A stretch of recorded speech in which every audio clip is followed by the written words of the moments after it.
یہ جی صحیح مسلم میں حدیث موجود ہے، حضرت امیر معاویہ رضی اللہ تعالیٰ عنہ ایک دفعہ نماز پڑھ رہے تھے اپنے حجرے کے اندر. انہوں نے اپنے یعنی محل کا ایک کمرہ جو ہے وہ مسجد کے ساتھ ایڈجسٹنٹ بنایا ہوا تھا سیکیورٹی ریزنز کی وجہ سے. ظاہر ہے پہلے بھی ہمارے جو مطلب 3 خلفاء جو ہیں وہ اسی طرح شہید ہوئے ہیں، حضرت عمر، حضرت عثمان، حضرت علی رضی اللہ عنہ مجمعین علیہم السلام. تو امیر معاویہ ذرا سیکیورٹی ریزن کی وجہ سے مسجد میں نماز نہیں پڑھا کرتے تھے. انہوں نے ایک مقصورہ کمرہ بنوایا ہوا تھا، مسجد کے ساتھ ایڈجسٹنٹ تھا لیکن وہ ان کے محل کا تھا. مسجد میں وہ نماز نہیں پڑھتے تھے سیکیورٹی ریزنز کی وجہ سے. تو وہ اس مقصورہ میں نماز پڑھ رہے تھے جمعے کی، تو ان کے ساتھ کچھ لوگ نماز اور پڑھ رہے تھے. یہ صحیح مسلم میں حدیث موجود ہے.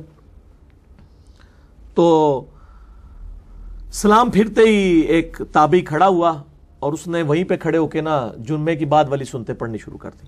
جب وہ فارغ ہوا تو امیر معاویہ رضی اللہ تعالیٰ نے اسے کہا کہ بھائی آندہ ایسے نہ کرنا، نبی صلی اللہ علیہ وآلہ وسلم نے ہمیں منع فرمایا ہے کہ جس جگہ کے اوپر ہم فرض نماز پڑھیں اسی جگہ پر سنتیں پڑھیں تا وقت کہ ہم آپس میں گفتگو نہ کر لیں یا جگہ نہ بدل لیں، کیونکہ ایک پروٹوکول ہے نا فرض نماز کا. اسی لیے یہ چیز پریفر ہے اور امت نے دیکھے اجماع سے ٹرانسفر کی ہے، پوری امت کرتی ہے.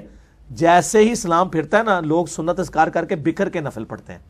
اجماع کیوں چل رہا ہے امت کا، چاہے وہ سنی ہو، شیعہ ہو، بریلوی، دیوبندی، اہل حدیث، سارے کے سارے، کیونکہ یہ سنت میں بھی موجود ہے. اس کے بغیر بھی وہ جگہ بدلنے سے ایک تو جگہ گواہ ہوں گی، زیادہ جگہ گواہ ہو جائیں گی.